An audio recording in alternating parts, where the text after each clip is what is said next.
My son locked me away for 3 years because of his mistress, but what he never understood was that 3 years behind a locked door could not erase the truth. It could only give me time to remember every detail, every lie, every signature, and every person who had helped him take my life apart. My name is Daniel, and when I walked into that courtroom 3 years ago, I believed I was watching the worst day of my life. I was wrong. The worst day was the day my own son, Robert Dolan, looked directly at me and told the judge that I had become unstable and dangerous. He said I had threatened his wife, Dana, and that I had become obsessed with destroying his family. The room went silent when he said it. I remember looking at him, searching his face for even a trace of the boy I had raised.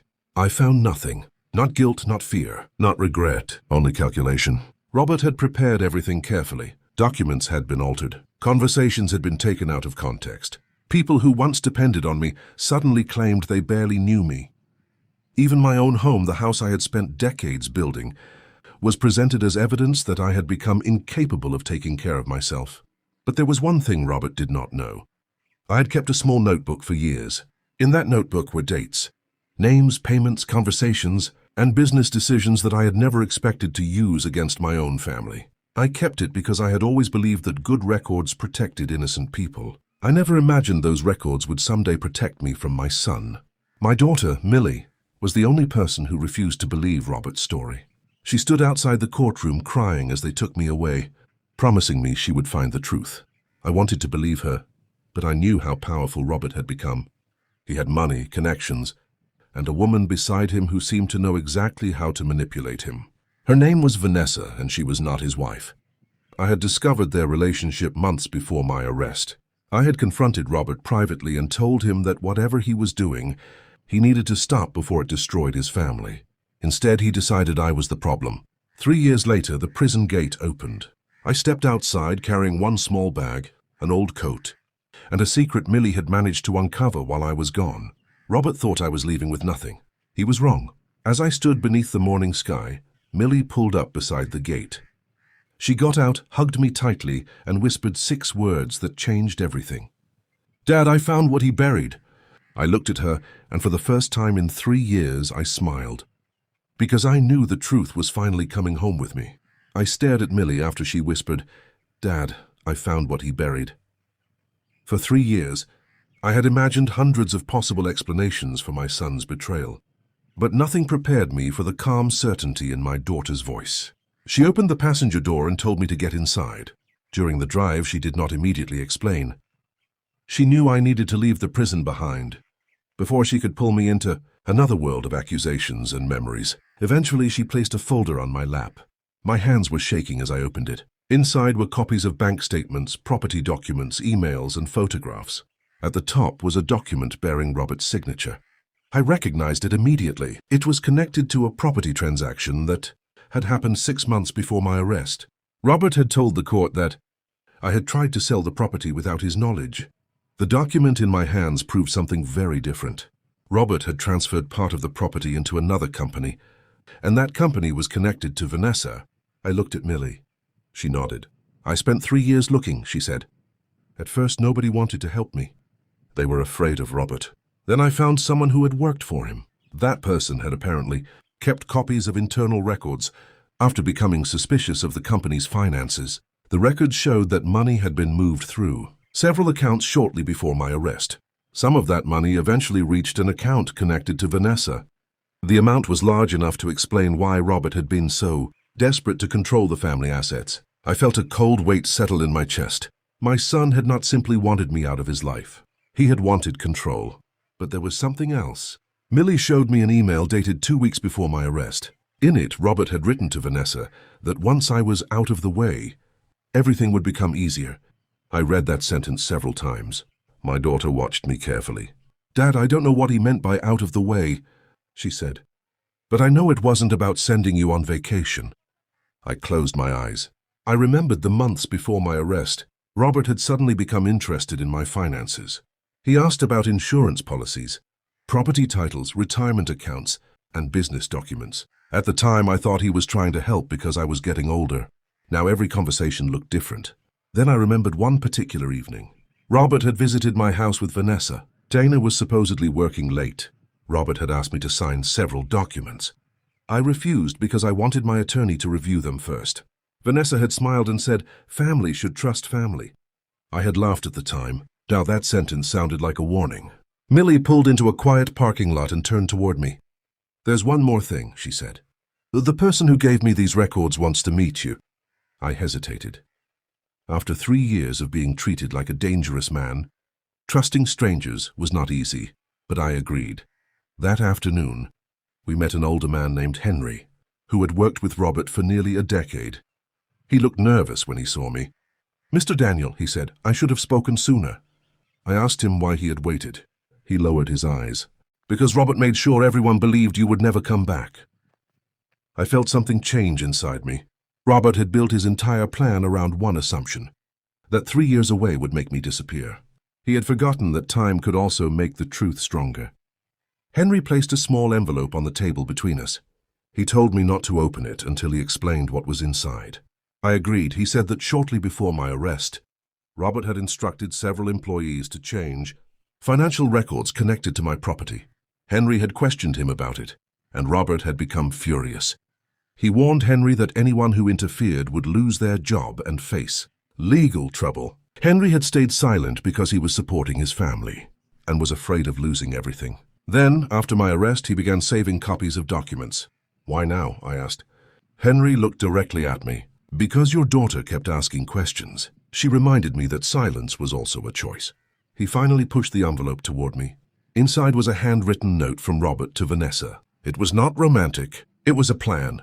Robert had written that once my legal authority was removed, he would take control of several assets.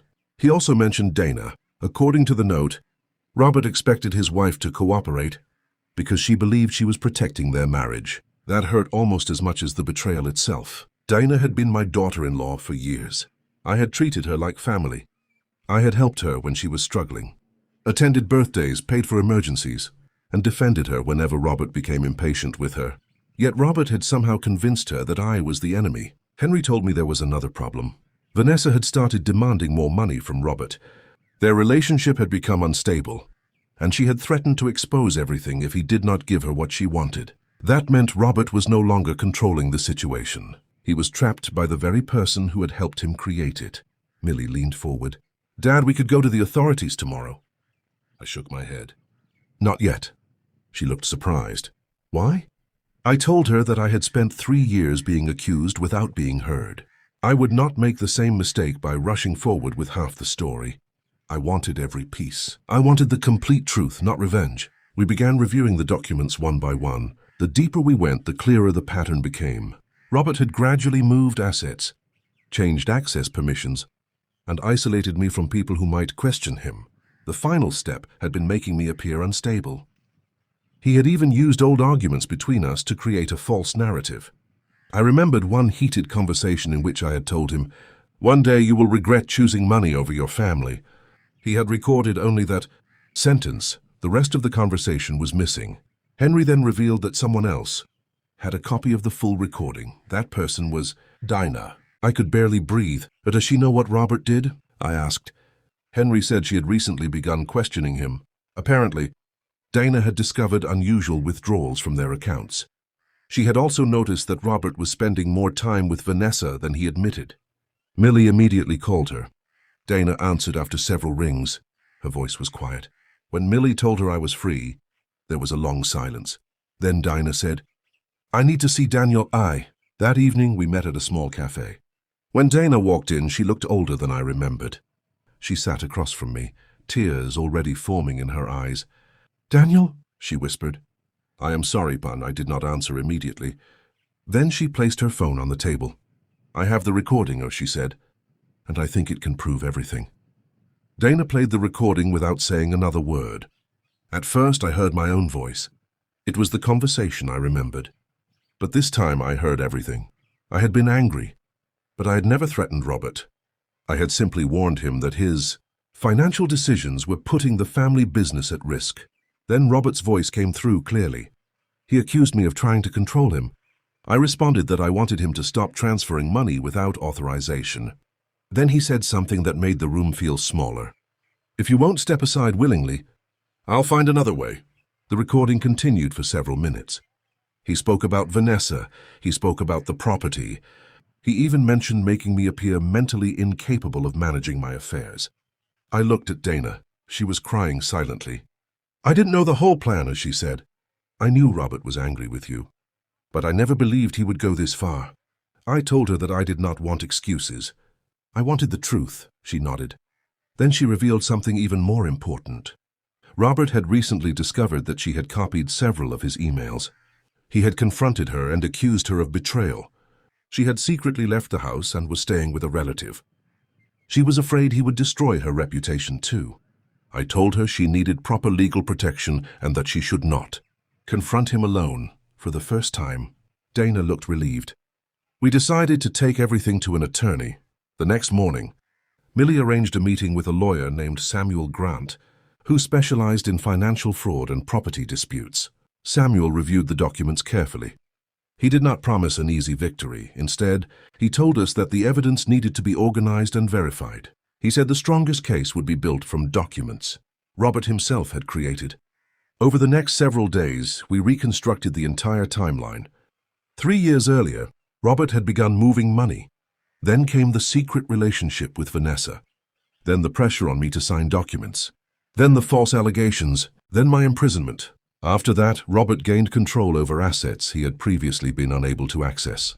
Samuel found something that none of us had noticed. One of the companies Robert had used had been registered shortly before my arrest. Its listed address belonged to an office building where Vanessa had worked. That connection gave us another piece of the puzzle.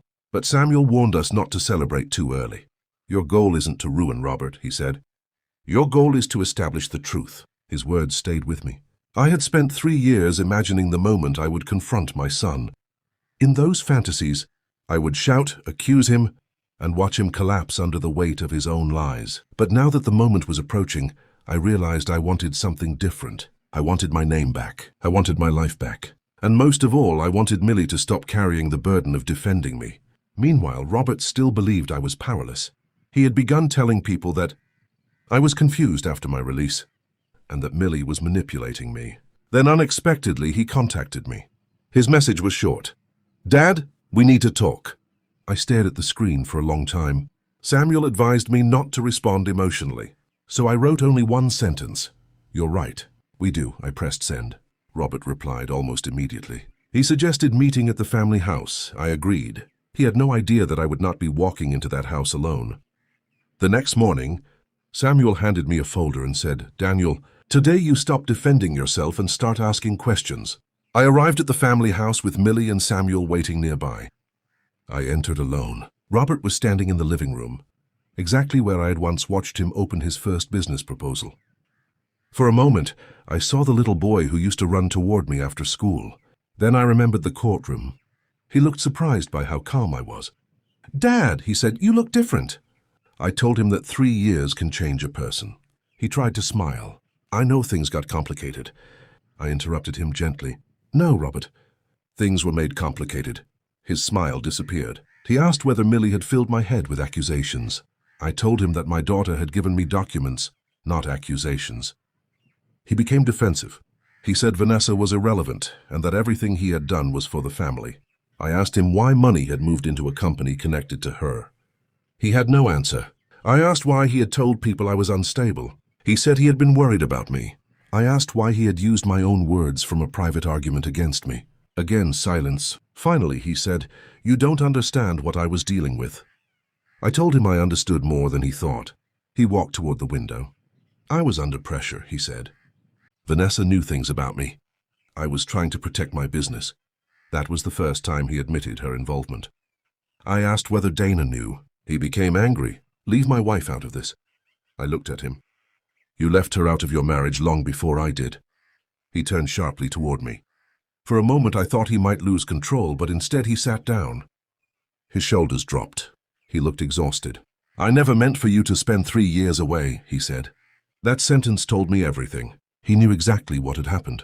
I asked him why he had allowed it. He said he believed that once I was removed, he could fix the business, end things with Vanessa, and repair the family. But by then, the situation had grown beyond his control. I told him that none of those reasons changed what he had done. Then I placed a copy of the evidence on the table. His face changed when he saw the recording transcript. He asked where I got it. I said that the truth has a way of surviving. He picked up the pages and read them. His hands began shaking. I told him that Samuel had already prepared the legal documents and that the evidence would be submitted. Robert looked at me and asked what I wanted. For the first time, I answered honestly. I want my name cleared. I want the assets returned. I want the lies corrected. And I want you to tell the truth. He asked if that meant I wanted to destroy him. I shook my head. No, I want you to stop destroying yourself. He lowered his head. Then his phone rang.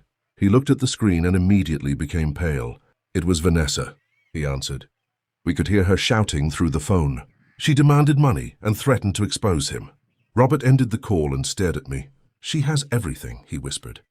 I told him, then you finally understand how I felt when you had everything and still chose to hurt me. He looked toward the door.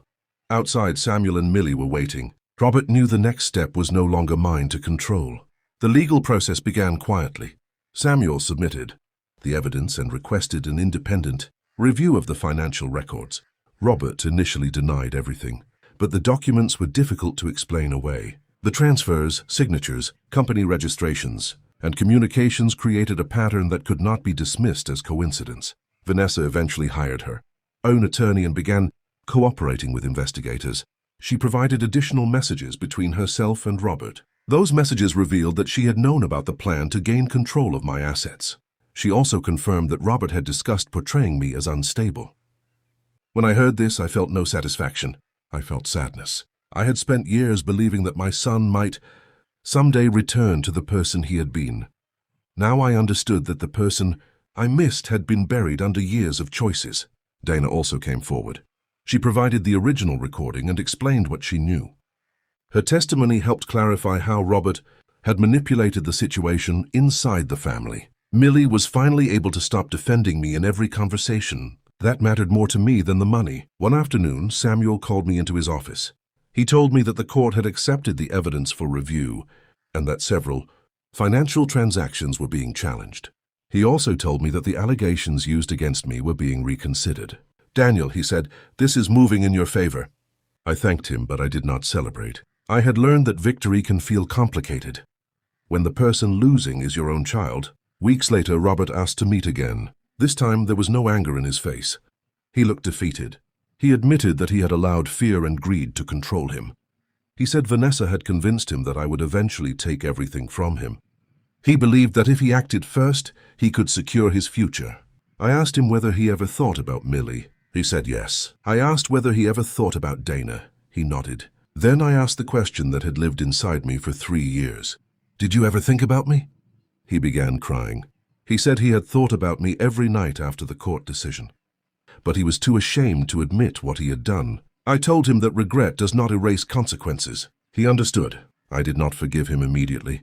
But I told him forgiveness and trust were different things. Trust would have to be earned slowly, if ever. The court eventually ruled that several of the transactions were improper and that the evidence supporting my original accusations had been misleading. My name was formally cleared. The property connected to me was returned through the legal process, and the financial arrangements Robert had created were dismantled. Robert also faced the consequences of his actions, but I never asked for the harshest possible punishment. I wanted accountability, not revenge. The day the final decision was announced, Millie hugged me outside the courthouse. She said, "Dad, it's over." I looked at the building behind us and shook my head. No, sweetheart. It's not over. It's finally beginning. For the first time in 3 years, I could make plans without someone else deciding what my future would be.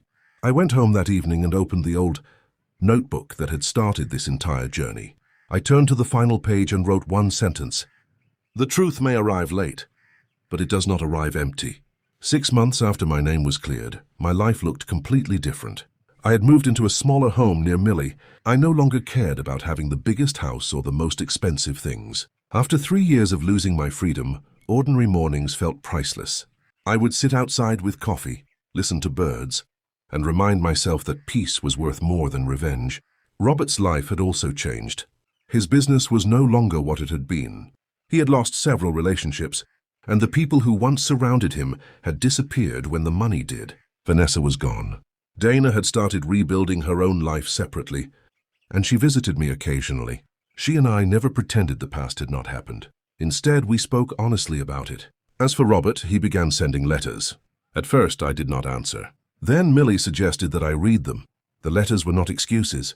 He admitted that he had chosen ambition over loyalty and fear over honesty. He wrote that he had spent 3 years convincing himself that he could fix everything later. He finally understood that later is not guaranteed. One afternoon, I invited him to my house. He arrived without an expensive car, without assistance, and without the confidence he once carried everywhere. He stood at the door and asked if he could come in. I said yes. We sat outside. For several minutes, neither of us spoke. Then Robert said, "Dad, I don't expect you to forgive me." I told him that forgiveness was something I would decide in my own time. He nodded. "I just want you to know that I understand what I did now." I looked at him and said, "Understanding is the beginning. Changing is the proof." He agreed. We talked for almost 2 hours. I told him that I would never forget the 3 years, but I also did not want to spend the rest of my life trapped inside them. He asked whether there was any chance we could become father and son again. I told him that we could try, but we would have to build something new. The old relationship had been destroyed by his choices. A new one would require patience. He accepted that. When he left, Millie came outside. She asked whether I was okay. I smiled. "For the first time in a long time, I am." She sat beside me.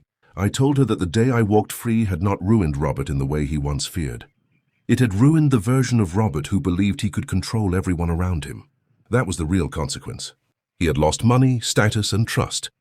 But the greatest loss was discovering that his own choices had pushed away the people who once loved him most. As for me, I had gained something I never knew I needed: freedom from fear. 3 years earlier, my son had believed that locking me away would erase my voice. Instead, those 3 years gave me time to understand who I was without wealth, authority, or family approval. When I finally walked free, I did not walk out looking for revenge. I walked out carrying the truth, and that truth changed everything. My name was restored. My home was restored. My relationship with Millie grew stronger than ever. Robert had a long road ahead, and I did not know whether he would truly change. But I knew one thing for certain. A family can survive mistakes, even terrible ones, but only when people stop hiding from the truth. I closed my notebook that night and placed it in a drawer. I no longer needed it to protect myself. My story was no longer about the 3 years I lost. It was about the life I chose to live after them. And that, more than anything Robert had done to me, was the part he could never take away. If you like this video, response us by comment. Tell your places where you are looking from it. Make me happy to see people from different places. And don't forget to subscribe channel for more videos.